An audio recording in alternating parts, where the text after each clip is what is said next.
Welcome back to Texas News Primetime. I'm Josh Fowler. Here to bring us up to date on the current happenings in the entertainment world is Madison King. Welcome on, Madison. Hey, cool. Hi, Josh. Thanks for having me. So, I think the big thing that's been happening in entertainment news this past week has been, of course, the Depp Heard trial. Yeah, it's been going on for a while now. I've been hearing about it. So I was hearing that Heard Johnny Depp was suing Heard for about $50 million for a 2018 op-ed he wrote. She wrote about him for the Washington Post. I believe she didn't name him by name, but it was defamation. But yeah, I believe the couple was married from 2015 to 2017, with Heard obtaining a temporary restraining order against Depp, claiming Depp abused her while under the influence of alcohol and drugs. I believe he later denied this accusation and reached a $7 million settlement. The couple back then, they agreed and kind of fizzled out with their public feud. But in 2018, we heard that's whenever Heard published her op-ed in the Washington Post discussing domestic abuse against women. And then in 2019, Depp opened the case up to about $50 million defamation, claiming it costed lucrative acting work, I believe. It was for Pirates of the Caribbean, and the other main one was the Harry Potter. Fantastic Beasts and Where to Find Them. I've totally seen it. Yeah. But now in April 2020, Depp brought the Heard to the court in Virginia. Depp has not only proven that he has to prove that he's not only wasn't abusive, but also Heard was abusive towards him. This past week, Depp took the stand mentioning the past accusations Depp had against Heard. They played a few audio clips. He goes on to say she was the aggressor. She severed his finger with a vodka bottle. He also mentioned that Heard or one of her friends defecated in their bed after he ended a relationship with her in 2016. There's also a video from TMZ from 2016 of Heard smashing cabinets in his home and yelling at Heard.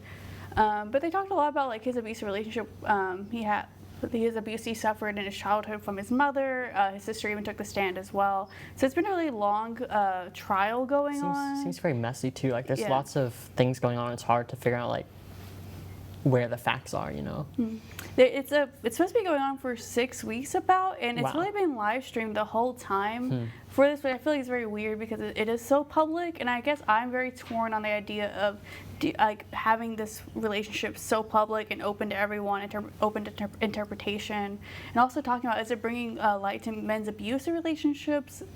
Is this good? Is this bad for, the public? I guess I do think it's really good that they're bringing this light, but again, I'm just I don't feel like we should know so much about the relationship. I personally think that it's good to bring to light that men can be abused too, and if you need help, there's resources out there to get help. But yeah, having so much of the back and forth public and the spotlight can be, it's very aggressive sometimes. So I do think it's been in the news cycle for quite a while. Yeah, I feel it's been going on for a couple of years, and I feel it's very interesting to see, again, Depp, of course, he has always been a public figure for so long, but of course, I think it's very interesting to see, such a public figure and such a well-known, beloved actor still face abuse, much like anyone else could. But I don't know, I feel very torn on it, but... So, on to lighter news. Coachella was the second week of Coachella was this weekend, right? Yeah, it's the first one that's happened since 2019. They canceled the last year. They kept saying, "Oh yeah, we're gonna have one this year," and then they'd cancel it every year. It's expected that 750,000 people were able to attend the festival during these 2 weeks. The cheapest 3-day ticket you can purchase was only $495. Meanwhile, their most expensive ticket was for you and your 3 close friends, VIP, about $6,000. The event was headlined by some iconic modern day figures. I wasn't really seeing any older ones. There was Harry Styles, Billie Eilish, Phoebe Bridgers, The Weeknd, and Doja Cat. Those ones seemed to have a really good time. I didn't really hear anything going too bad, too south. I didn't hear about any injuries, any deaths, or anything like that. But there were a few performers that were pretty upset. 100 acts, they were cut off from their show. Their equipment was taken off mid-show. Performers like Joji, he was sick during the time. He didn't want to go on to perform because he was so badly sick, but Coachella forced him to go on anyways. and they later just like didn't even stream his performance. They were taking it down everywhere, so he kind of performed for no reason. Personally, I was trying to figure out if I would want to go even to this festival. I was always kind of anti-Coachella because I'm just like, it's a bunch of celebrities going. It's in the dust. You have to camp out for like 3 days. So I looked at the lineup to see how much I would actually like it. I was pretty shocked as someone that considers himself pretty indie. I really liked their lineup of King Gizzard and Lizard Wizard and Mule and the Snifflers, who I'm seeing tomorrow. We also have like Code Orange. We have, what was it? There's a bunch of them. There's a lot going on that I really enjoyed, and I kind of wish I could go in some way. You know, I think the artists that like spoke to me were definitely Kim Petras, and then a French artist named Stromae. He's very popular in France, and I like his music. And then also, of course, Carly Rae Jepsen.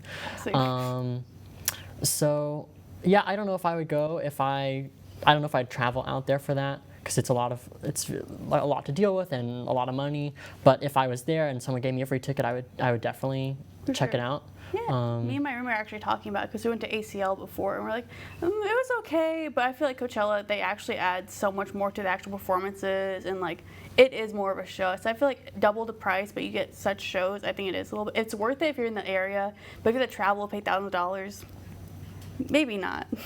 But yeah, other thing I got to go to this weekend was the Austin Ren Fair.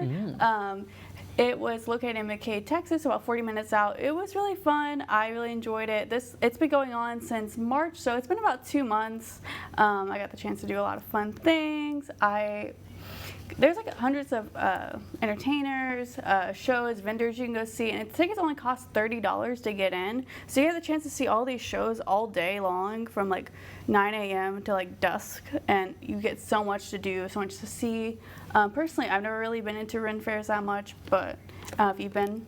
I think the main thing that I would have been interested in would be glass blowing, because I just like the art form. But unfortunately, that's all the time we have for entertainment. Thank you for coming on. This has been great to hear like the current happenings. So thanks, Madison, for coming on. And as always, we thank you for tuning in.